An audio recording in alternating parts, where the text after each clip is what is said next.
It does appear that JD Vance has taken to the stage right there. So we're going to raise the audio and listen in. We're going to bring you all of his remarks without interruption.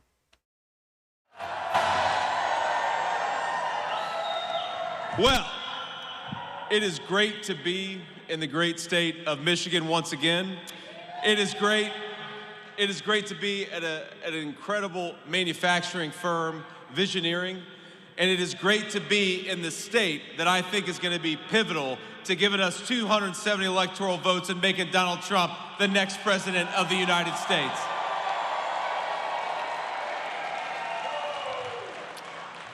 Now, it's hard to believe, but we've only got 33 days until the election. Now, that's a good news, bad news situation because that means we've got a very limited amount of time to make our case to the American people that Donald Trump ought to be reelected president. But the good news is that means only 33 more days for Kamala Harris to gaslight and lie to the American people, and that's a pretty good thing. Now, we of course had a debate last night, a vice presidential debate. I thought it went pretty well.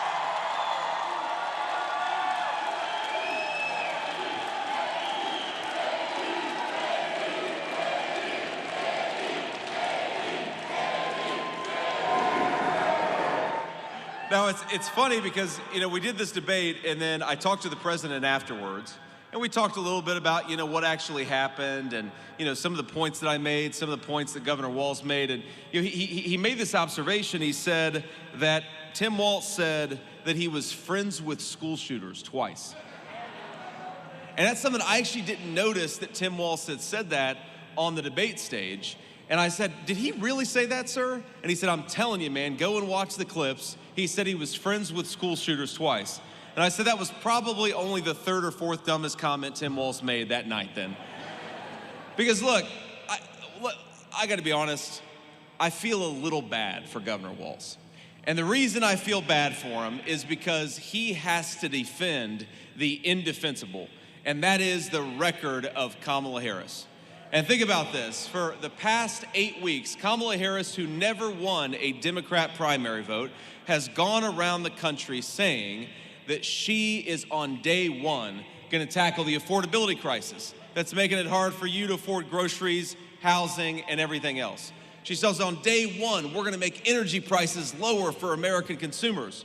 And on day one, she says, we're going to tackle the instability and conflict all over the world. Well, Kamala Harris, day one was 1,400 days ago. So what the hell have you been doing that whole time? Why don't you get to work? Instead of just talking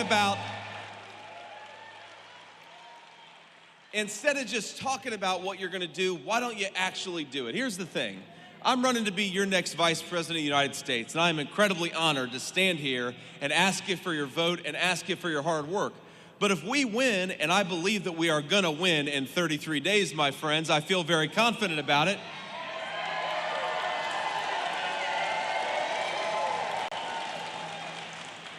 But when we win, the American people will have given me an awesome responsibility to represent them on the world stage, to advocate for Donald Trump's policies, to work with Congress to get things done for the American people. I get sick of having a vice president of the United States for 3.5 years pretend that she bears no responsibility for all of the policies that have made this country weaker, less prosperous, and less secure.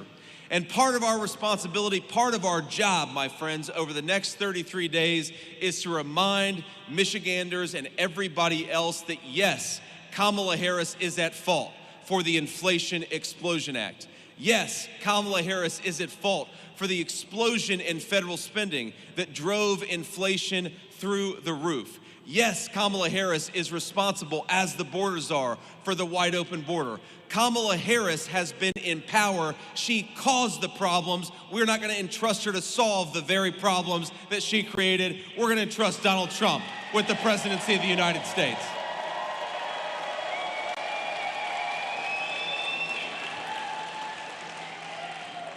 Now let's talk a little bit about manufacturing, because I know we've got a lot of employees and a lot of family members who work with Visioneering, a great American aerospace company. We believe, Donald Trump and I believe, that one of the biggest mistakes our leaders made is that they decided over 40 years that we didn't need to make our own stuff anymore. And this company stands as a proud and stark contrast to that, because right here in Visioneering, you've got 350 American workers that are making great American products. We're proud of you, we're gonna fight for you, and we're gonna build on that great track record.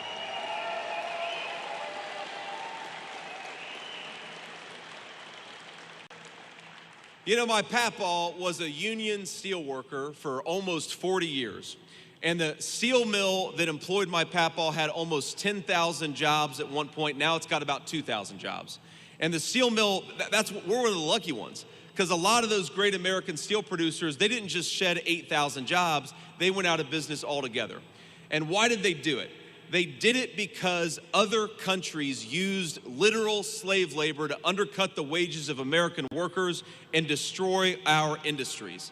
And Donald Trump, if we stand for anything, we stand for an end to that practice. We're gonna build more in America, we're gonna manufacture more in America, we're gonna make more in America, and we're gonna do it with American workers and build American prosperity in the process. That is our promise. That is Donald Trump's solemn promise. Now, here's the thing, of course, Visioneering is a great aerospace company, but we got a lot of other proud industries in the state of Michigan, and a lot of proud industries that are not thriving thanks to Kamala Harris's policies. Now, where did we go in this country where you've got Kamala Harris, who wants to tax working people so that rich people, she wants to subsidize rich people to buy electric vehicles made in China? Is that a good idea? Absolutely, it's not a good idea. Now here's the thing, my papaw, like I said, was a union steel worker, and he was a little gruff from time to time. I love my papaw, but you know what? He had a word for the kind of policies that Kamala Harris is pursuing, where we're gonna tax them.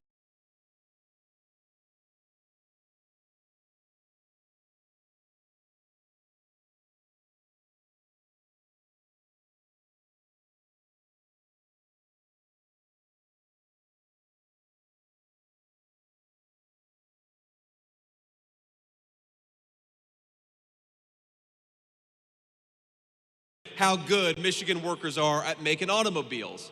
But why are we trying to tell Americans that they've got to drive electric vehicles made in China? Why don't we send this message: this is America, drive whatever the hell you want to, because we believe in freedom and we believe in choice in the United States of America.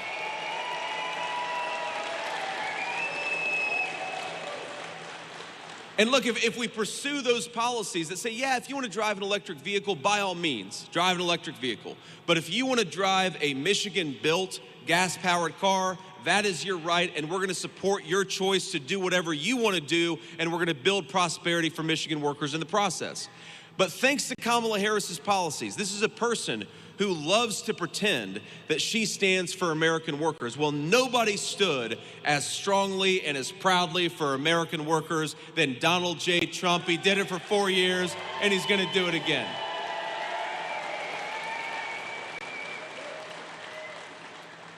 So just in the last few years under Kamala Harris's leadership, I'm gonna read this to make sure I get my facts right.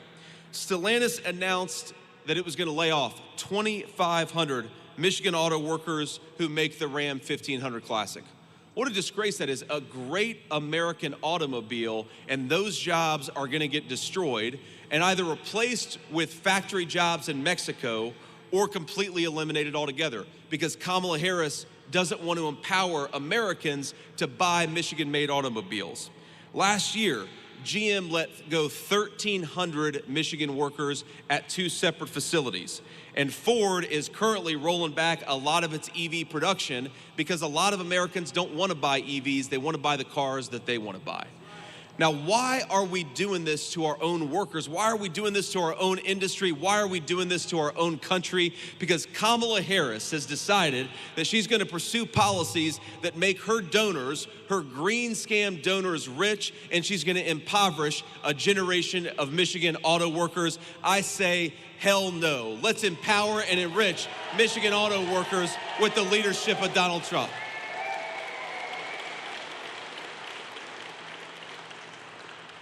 Now look, this is not just about, 2,500 jobs, my friends. That's not just a number. Think about that. That is 2,500 American families that have a family supporting wage, and that disappears thanks to Kamala Harris's policies. That's 2,500 moms and dads. They're gonna have financial stress they didn't have before because of Kamala Harris's policies. That's 2,500 families that are going to be worried about putting food on the table or paying heating bills, because we all know it gets pretty cold up here in the middle of a Michigan winter. That is 2,500 families made to suffer, not because of an act of God, not because of something that happened accidentally, but because our own leadership failed to do its job.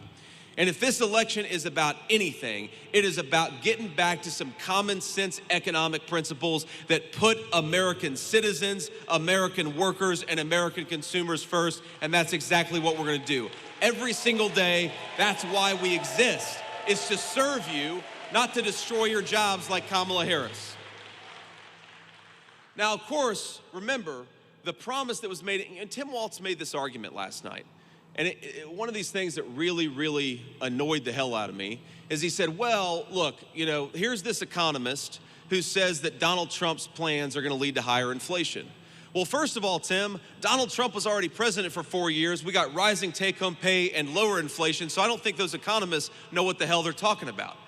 But even if you ignore the evidence of what Donald Trump did in office, look, what these economists are saying is that if we ship our entire industrial base off to countries like China, it's gonna make American workers richer somehow. It's gonna make our goods cheaper somehow. Well, we've been living through the inflation of the last 3.5 years, and we know that when we make our country less self-reliant, when we pursue the policies that Kamala Harris says that we ought to pursue, it makes Americans poorer, it drives up the cost of food and of housing, it makes our country less prosperous, and it makes our nation more dependent on people who don't like us to make the critical stuff that we need. We gotta get rid of that. Stop listening to the economists and start listening to common sense in this country.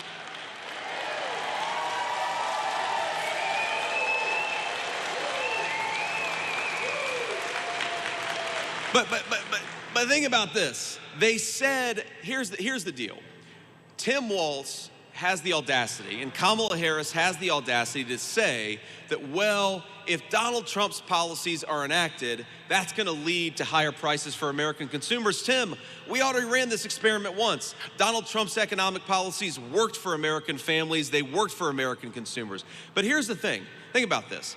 If a Chinese company wants to hire a literal slave laborer making $4 a day, and they want to import the goods made by that slave laborer, then it's gonna make Americans poor. Because of course, we shouldn't expect American middle-class workers to work for a slave wage in China. We ought to expect our middle-class workers to be able to support a family on those wages, and that's what we're gonna fight for every single day. So here's what you gotta do. To prevent those companies and those countries from undercutting the wages of American workers, you gotta be willing to impose tariffs. Fight back against the theft of the American middle class, penalize those companies that are shipping jobs overseas, and give a tax cut to American workers. That's how you build prosperity for this country, and that's what we're gonna fight for.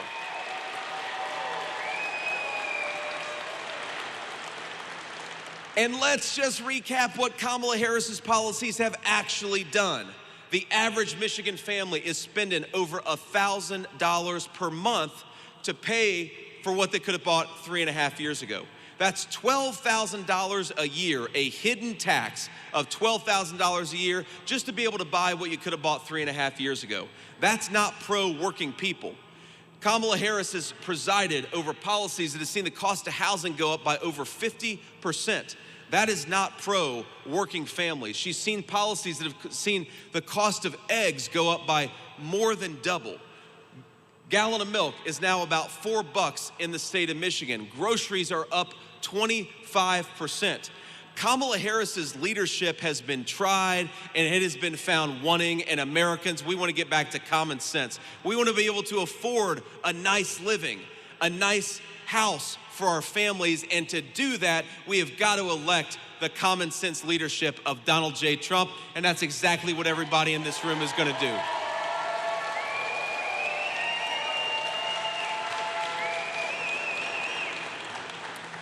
Now I want to talk about just something else that, credit card delinquencies are about 9% right now.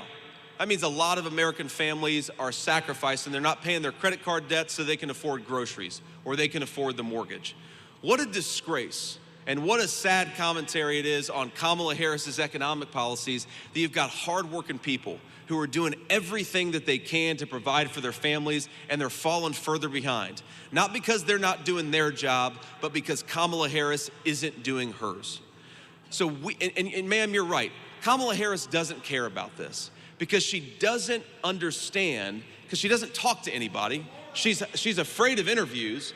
So she doesn't talk to people, and she doesn't realize that her economic policies are making it harder on American families. And you all know my story. I talked about it a little bit last night. But I was raised by a grandmother who sometimes would refuse to turn on the heating at night when times got especially tough. I was raised by a woman who would sometimes forego paying for her own medicines so that she could put food on the table in our family. And I remember feeling, even though money was tight, that thanks to my grandmother, I never really lacked for anything. But American grandparents and American parents shouldn't have to make those sacrifices to begin with. If you work hard and play by the rules, you ought to be able to afford a good life for your family. And that's what Donald Trump and I are gonna fight for every single day for the next 4 years.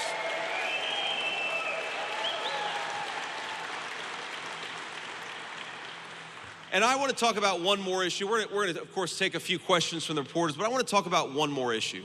Because the American media, and especially Kamala Harris and Tim Walz, they don't want to talk about how this illegal immigration crisis is a theft of the American dream from American citizens. And we see this in small communities. We see this in big cities all over our country.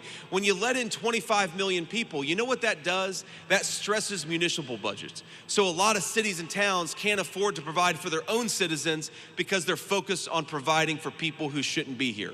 You know, hospital wait times, because illegal aliens use hospital emergency rooms primarily. So hospital wait times have gone up in the state of Michigan. They're close to 3 hours for American citizens who want to go into the hospital and see a doctor. We've got so many problems. Housing. You know, when you let in 25 million illegal aliens and they compete with Americans for scarce homes, that drives up the cost of housing, and that is a major cost of the housing crisis. I had the debate moderator attempt to fact check me last night. She said, what's your evidence that illegal immigration promotes and increases housing cost increase? And I said, well, first of all, common sense. When you let in millions of people who shouldn't be here, you gotta house them somewhere, and those are houses that ought by right go to American citizens. Donald Trump and I are gonna fight for that every single day. American homes for American people.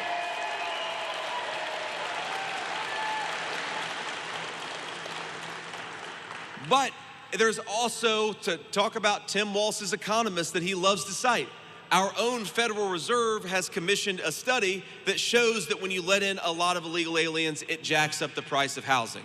So how about this simple principle? Kamala Harris wants to give amnesty to millions of illegal aliens. She wants to bankrupt Medicare by giving Medicare to illegal aliens. Do we want that? She wants to bankrupt Social Security by giving Social Security to illegal aliens. Do we want that? Here's the Donald Trump plan, and here's the Donald Trump message to illegal aliens in this country. In 6 months, pack your bags because you're going home. That's what we're gonna do.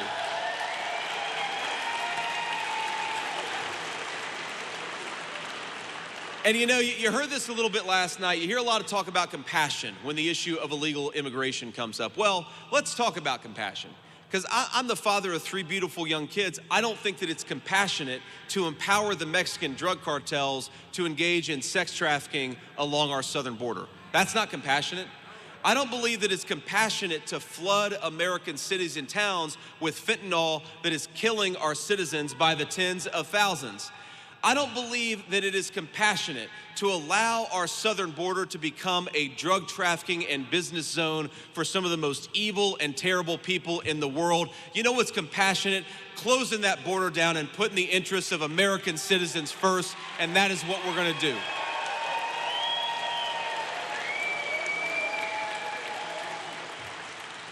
You know, because these guys, they love to talk about threats to democracy. Well, as Donald Trump will often remind you, he took a bullet for democracy, so I don't think that any person can accuse the guy of doing anything other than fighting every single day to make this country more prosperous and to make the world more peaceful. But when the media talks about threats to democracy, you know what a threat to democracy is? When you have Kamala Harris running for president despite not earning a single vote from Democratic primary voters. That's a threat to democracy. You know what else is a threat to democracy? When big tech firms and major American companies and big government censors American citizens and deprives them of their voice in the town square. That's a way bigger threat to democracy than anything else going on, and we're gonna stop it right away. Because look, I genuinely think this is one very big difference between Kamala Harris and Donald Trump. Look, I disagree, of course, with Kamala Harris. I disagree with Governor Walz. I disagree with a lot of the folks who support him, but I would die fighting to defend their right to speak their mind, even if I disagree with it. And I think every single person in this room believes that because we believe in free speech.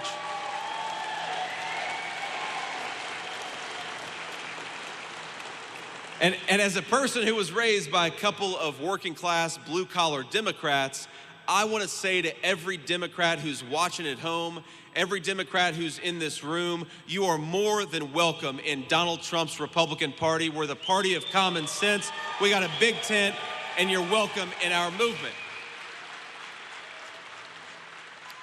Because whether you agree or disagree with us about tax policy or regulatory policy, I think a lot of Americans are saying they're sick of the censorship.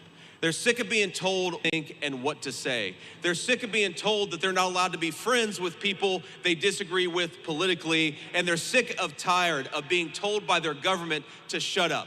Because we believe in the First Amendment in this country, you have every right to petition your government and tell them they're screwing up, and that's exactly what Kamala Harris is doing.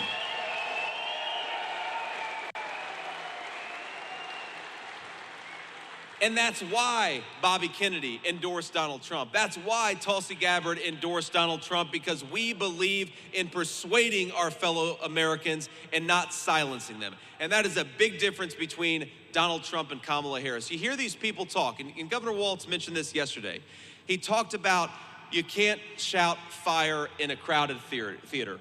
And you know what that line is from a disgraced Supreme Court opinion. We believe that the solution to bad ideas is to debate them and persuade our fellow Americans. Kamala Harris believes the solution to things she disagrees with is to silence you and to shut you up. It's disgraceful, it's anti-American, and we will not stand for it in Donald Trump's political movement.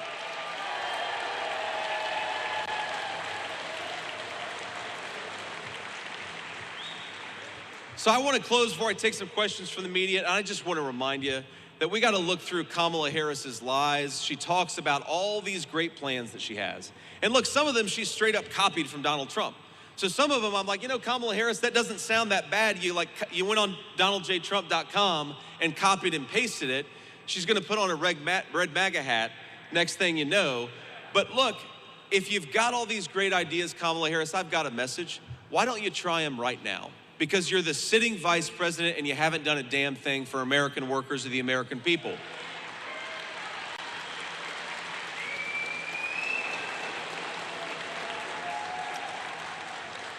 The sitting vice president cannot say on day one, we're gonna tackle the affordability crisis. Day one was 1,400 days ago, and your policies caused the affordability crisis. She can't say on day one, we're gonna make the borders more secure, because she's been the border czar for years, telling Americans that the border is secure. She ought to do something about it now instead of lying and gaslighting the American people.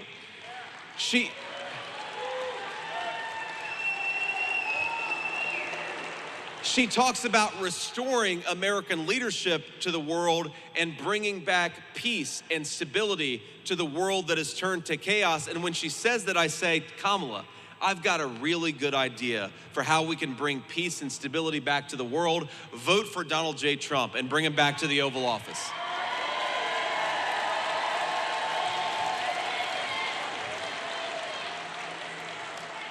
So to all of you who are here and all of you that are watching or will see some of the clips of this later on, I just want to tell you that we have the greatest country in the history of the world. We've got the, I mean, flying in here, and trust me, as a Buckeye, it is hard to admit it, you have got one of the most beautiful states in the entire United States of America, especially this time of year. I love being in Michigan. We've got the best natural resources, the best people, the best workers, the best history anywhere in the world. And I know a lot of people feel like the American dream is out of reach. I know a lot of people feel like it's gotten way too expensive to afford food and energy. It's gotten way too expensive to pay the rent. And I just want to tell you, please do not give up on this country. Because as broken as the leadership of this nation is, it's gonna change in 33 days, but only if we get out there and work for it.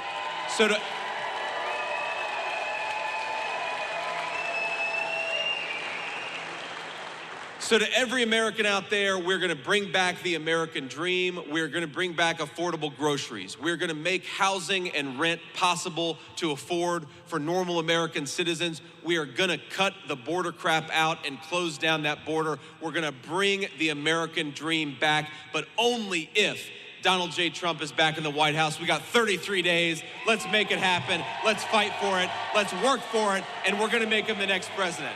So, Let's take a few questions from the reporters, and I always like to start with the local reporters first, and then we'll do the national folks if we got time afterwards. Senator Vance, first of all, congratulations on last night's debate. Thank you. I did get a chance to speak to some voters here before you stepped on stage. I spoke to Jeffrey and Bert, and they said that they loved how the debate was civil and policy focused. But then I also got some opportunity to speak to voters outside of the event, and I got a question from Robert from Pontiac, and it's a two-part question. I hope you can answer it. Sure. So the first part is, with issues where Americans are divided, if elected as the next vice president, how will you bring folks together, especially from the other party? And if there is an issue you disagree with Donald Trump, how will you make your voice heard for the people? Well, so and you said the person who asked that question is named Robert? Correct. So my message to Robert on the first question is, look, I think that the reason this country feels so divided is because of failed leadership and nothing else. You talk to, and look, I genuinely believe this. With a lot of folks who are gonna vote against me and Donald Trump, there are a lot of people out there who are fundamentally good human beings, but the leadership of the Democratic Party, Kamala Harris, is an absolute disgrace. And here's the way, again, why do we have so much division? And why do we have so much rancor in this country's political debate? It's because Kamala Harris and her allies are trying to silence the American people rather than engage with them. When you try to censor your fellow citizens, when you try to shut them up, you breed division and hatred. Donald Trump and I are gonna bring this country back together by encouraging the free exchange of ideas and this idea that our leaders ought to persuade their fellow citizens, not try to shut them up, which is what Kamala Harris wants to do. Open this country up. Open up the dialogue and open up the debate, and that is how you bring American citizens back together in these divided times.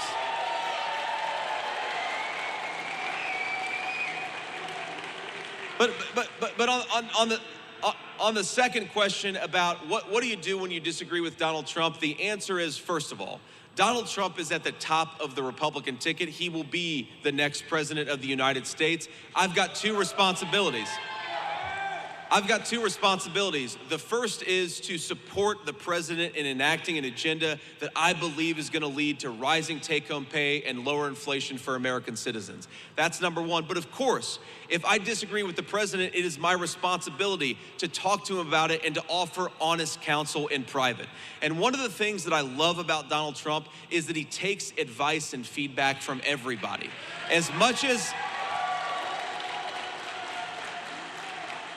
you know, it's funny, when the president, the only conversation that he and I ever had about whether I might become his vice presidential nominee was the Saturday before the convention. If you remember, that was the Saturday where he was shot in Bucks County, Pennsylvania. I saw him that morning in Florida. We ended our conversation. He hopped in a plane and flew to Pennsylvania, where, of course, an assassin nearly took his life. And you know what the president told me? He said that he talked to everybody about who his vice presidential nominee should be. And I think that's one of the great things is he's willing to take feedback. Of course, he makes the final decision, but he's willing to take inputs from everybody. And he even said that he was talking to the Mar-a-Lago gardener about who the vice presidential nominee should be. And I said, well, sir, what the hell did the Mar-a-Lago gardener say? Because this affects my life. I'm very curious what these people you're talking to are saying about this very important decision. But I think that it's one of the great things about his leadership style is he is in charge, he is in command, but he makes decisions after getting as much information as possible, and that's how the country should be led. You know, it actually raised an important question, you know, Robert, and I know, of course, the journalist who's asking this question. Look, one of the things that people in D.C. say about Kamala Harris, and it's Democrats that say this, it's people she served with in the Senate, and it's also Republicans. And of course, they say this in private, but they'll say Kamala Harris is very insecure. She doesn't like to be challenged. If you don't like to be challenged and you don't like to engage in open debate, you should be nowhere near the Oval Office of the United States of America.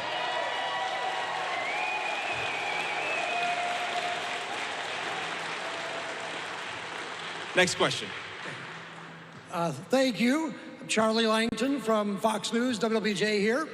Hey, Charlie. I talked to a lot of people here. They also said you were very cordial last night in the debate, and the message got through. But compare your style to Donald Trump's style, where he was a little aggressive. Do you think that Donald Trump's message sometimes is lost because of his aggressive style?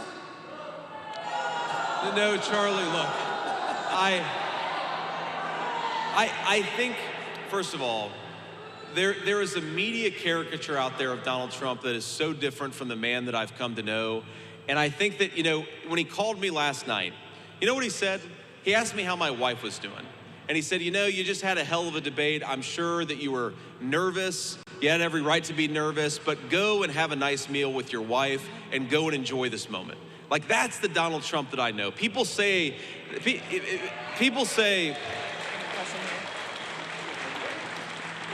now look, the other thing I love about Donald Trump, and I think it's true of all of us, we can be so devoted to and so grateful to this country and its incredible opportunities, but then also be kind of pissed off that the leadership is failing this great nation. There's no there's no tension in saying on the one hand, we've got the greatest country in the world, and on the other hand, Kamala Harris is doing everything she can to screw it up. And I love that Donald Trump can do both of those things at the same time. He can go out there and talk to the American people and be warm and engaged. He can talk to a normal American citizen about their struggles in paying for groceries and housing under Kamala Harris's policies. And then he can go on a debate stage and tell Kamala Harris that she ought to stop screwing up and she ought to stop talking about solving the country's problems. She ought to go and actually do it. That's the kind of president we need. That's the kind of leader that we need. And I think his message gets through. Thank you. Next question. Hey, Senator. Craig Mauger from the Detroit News newspaper here. You were talking about your opposition to EV mandates. My question is, do you think the government should have any role in incentivizing, providing financial assistance to battery plants, to electric vehicle plants? Michigan is poised to benefit from some of these investments. Will you allow those to go forward? Will you try to interfere with those? Thank you. Well, look, I think there's certainly a role, and I believe this, I know Donald Trump believes this, in encouraging innovation, but there's a difference between promoting innovation and sending hundreds of billions of dollars to favored industries that make their products in China. These are two very, very different things. And here's the problem with a lot of these EV mandates is that this money was supposed to go to American workers, but Kamala Harris's IRS found every way possible to allow that EV subsidy to go to manufacturers in China and not in the United States of America. And here's the other problem with it. It's not it's not just auto jobs that we're worried about here. Think about all the people who make carburetors. Think about all the people who make transmissions.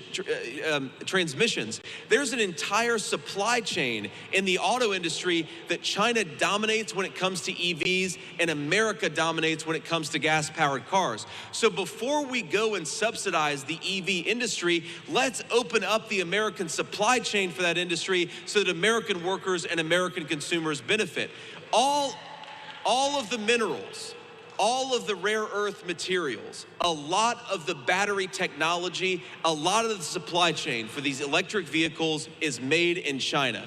And with the one hand, Kamala Harris wants to make it harder to build that supply chain in the United States of America. And with the other hand, she wants to send money to an industry that's built in China. It's disgraceful, and we gotta stop doing it. Invest in American workers, not in Chinese workers and Chinese firms.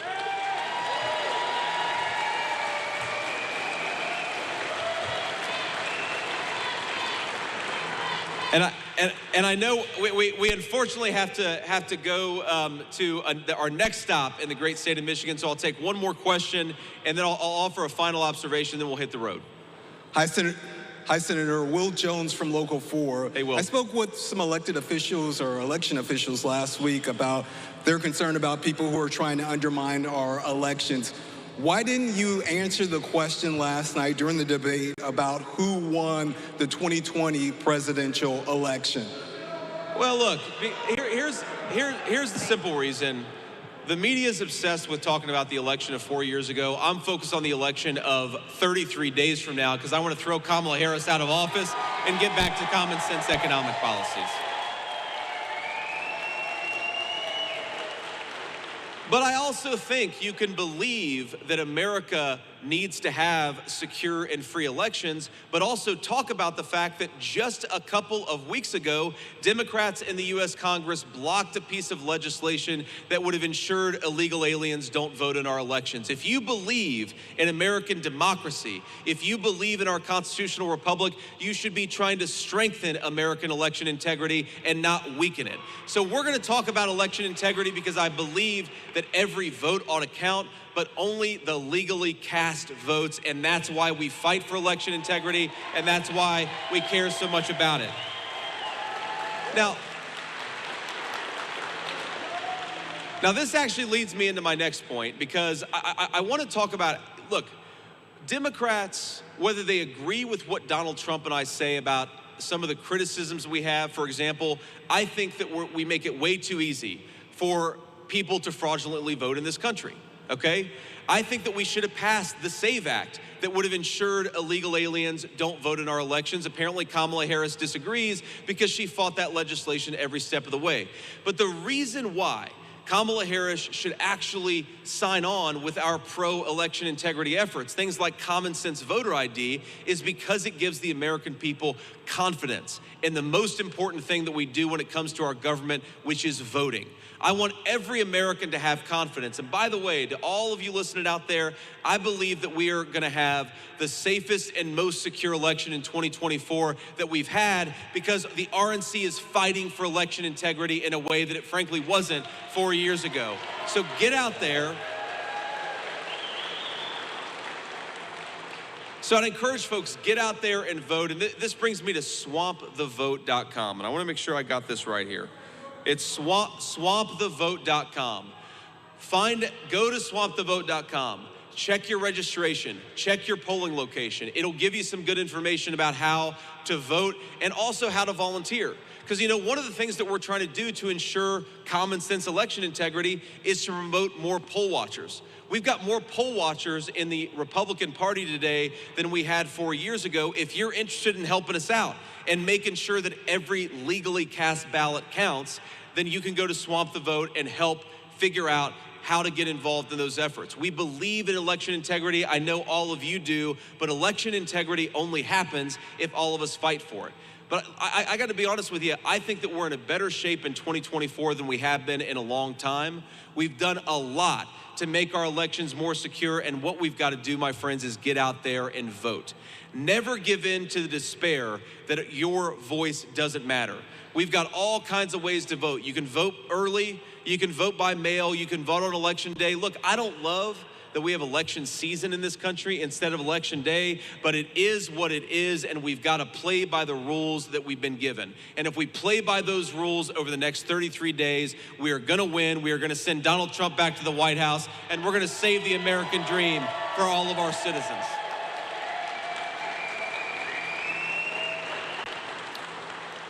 But let me say one final thing here. And I want to point out a couple of people that I didn't mention at the top, but first of all, you guys have got a great Republican chair in the state of Michigan, Pete Hoekstra. Pete, please wave and say hello.